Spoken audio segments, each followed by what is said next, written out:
जब परीक्षा में सिर्फ 28 दिन बचे हो और किताब खोलते ही डर आने लगे, तब समझ लेना अभी हार नहीं, अभी तो शुरुआत बाकी है। अभी भी कुछ बिगड़ा नहीं।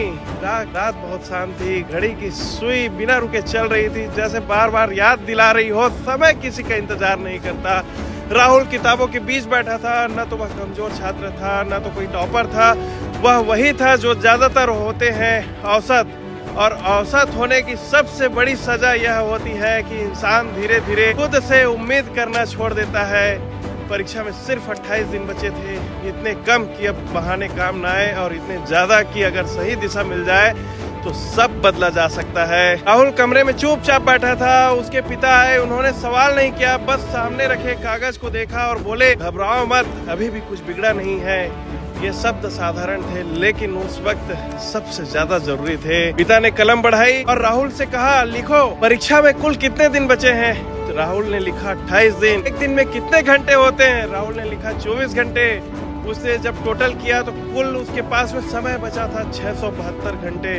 कुछ पल के लिए माहौल एकदम शांत हो गया। फिर पिता बोले, ईमानदारी से अलग से खर्च होने वाले समय को काटो। राहुल ने लिखा, नींद हर दिन की मैं 6 घंटे की लूंगा, तो 28 दिनों में 168 घंटे कटेंगे।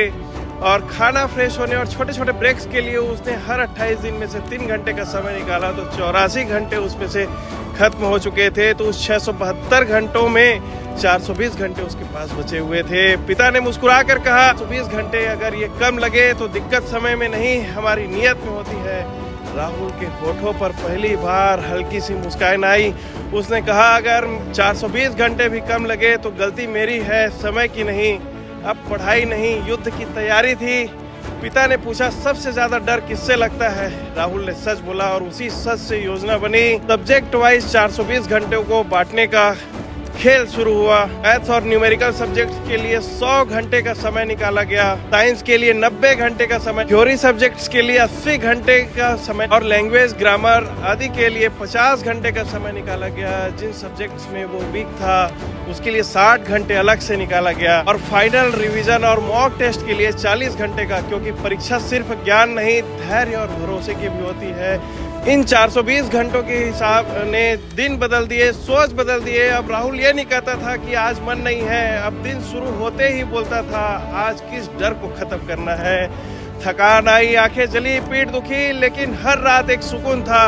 आज मैंने खुद से धोखा नहीं किया। परीक्षा का दिन था, पेपर हाथ में आया, सवाल सामने थे, और पहली बार राहुल को महसूस हुआ, ये सब तो जाना पहचाना सा लग रहा है। कोई हड़बड़ी नहीं, कोई घबराहट नहीं, सिर्फ शांति थी। परिणाम आया, ठीक आया, संतोषजनक आया, लेकिन उससे ज्यादा बड़ी बात यह थी, अब राहुल परीक्षा से डरने वाला छात्र नहीं था। तो हैप्पी मॉर्निंग दोस्तों, मैं हूँ आपका दोस्त प्रशांत महतो। आप अपनी हर एक सुबह बना रहे हैं मेरे साथ में पॉजिटिव। आज से ठीक 28 दिनों के बाद बोर्ड की परीक्षा चालू हो रही है। मैं सभी छात्रों से कहूंगा, परीक्षा अच्छे से देना किस्मत का खेल नहीं होता, यह रोज की ईमानदार मेहनत का असर होता है। और जब पिता कह दे अभी भी कुछ बिगड़ा नहीं है, तो टूटता हुआ हौसला भी खड़ा होना सीख जाता है। बहुत अच्छे से अपने एग्जाम की तैयारी कीजिए। इन 28 दिनों को आप अपने सब्जेक्ट वाइज और आपकी प्रायोरिटी के वाइज इसको डिवाइड कर सकते हैं, और बहुत अच्छे से मेहनत कीजिए, लगन से तैयारी कीजिए और अपने एग्जाम में सफल होइए। मेरी शुभकामनाएं आपके साथ है, और हर एक सुबह मेरे साथ में बोलते रहिए, हैप्पी पॉजिटिव मॉर्निंग।